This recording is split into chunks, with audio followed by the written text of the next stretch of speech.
Welcome back to Drak's Sarcastic Guide to Hellfire Citadel for the extreme late comers. Gorefiend, the Guild Breaker.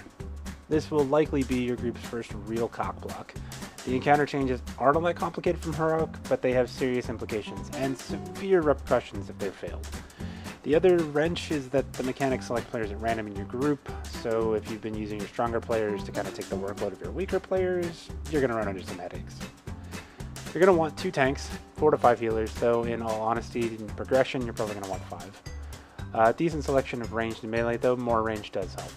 Hunters, mages, and locks are preferred because of their burst damage and slows on adds. So what changed? The debuff, Shadow of Death, still kills you and puts you into the tummy, except wherever you were standing up top, it leaves a copy of you behind.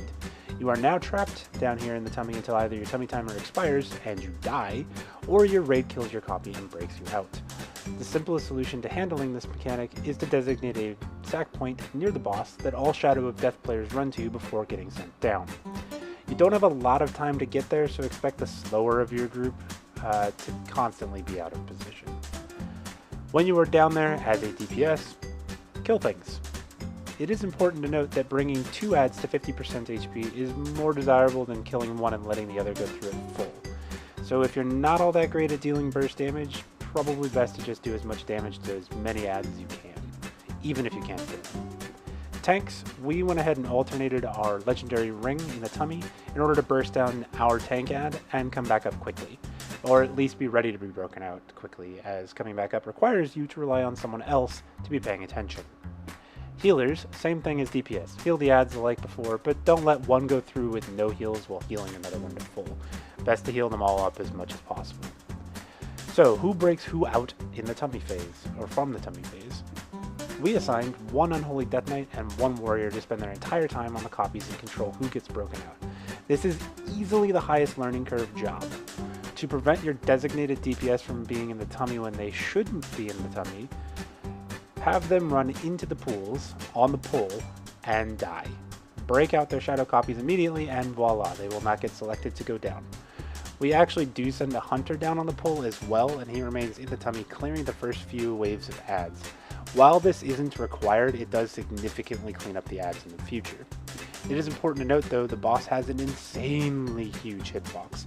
Chimera Shot, Glyph of Splitting Ice, really any cleave is going to hit the group of copies, which is bad because you're going to break somebody out early, and it's now basically a wipe. So, the most important thing to get through your thick DPS's skull is that DPS outside of Feast of Souls on the boss is 100% irrelevant. Best to sit on your hands and do little to no damage and get clean copies handled. Once you get this mechanic down though, all that's really left is to kill adds all the time. Weird. Seems like this is a common thing. You also want to place Touch of Dooms as far away as possible, while also running to the rooted player, as per usual. Try and spread out to make your healers hate you less. It is worth noting the tanks will both get sent down in the non-feast phase. We assign 2 melee to sit on the ad that comes up with the tank and kill it off quickly without letting it cast.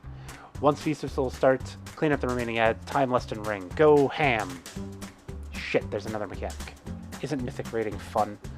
Your raid will mostly have the debuff preventing them from going down again. This debuff on Mythic is permanent and only removed by soaking the white spermy soul looking things that fly from the back of the room toward the boss. You have a limited amount of time to get all of these soaked, so what we do is call off 2 names at a time, they run out, clear the buff, come back. Getting the timing down is probably going to take you a few pulls. Try to stagger them as the raid takes a lot of damage when they are soaked. Toward the end of the feast phase, have your 2 melee DPS that are handling the copies run into the pool and die. Don't heal them. Don't. Why? Break them out quickly and get ready to repeat this all over again. If you are out of the feast, you can, if you choose to use our method, send the hunter down and clear up the adds. Your first kill is probably going to happen on the 3rd feast. This boss is going to be a lot of wipes. Just getting the mechanics down, adjusting the strat to your group, it's a big pain in the ass. At some point though, it is just going to click, or you're going to become another statistic of the Guild Breaker. On the plus side, he does drop relevant loot, and your raid will rejoice.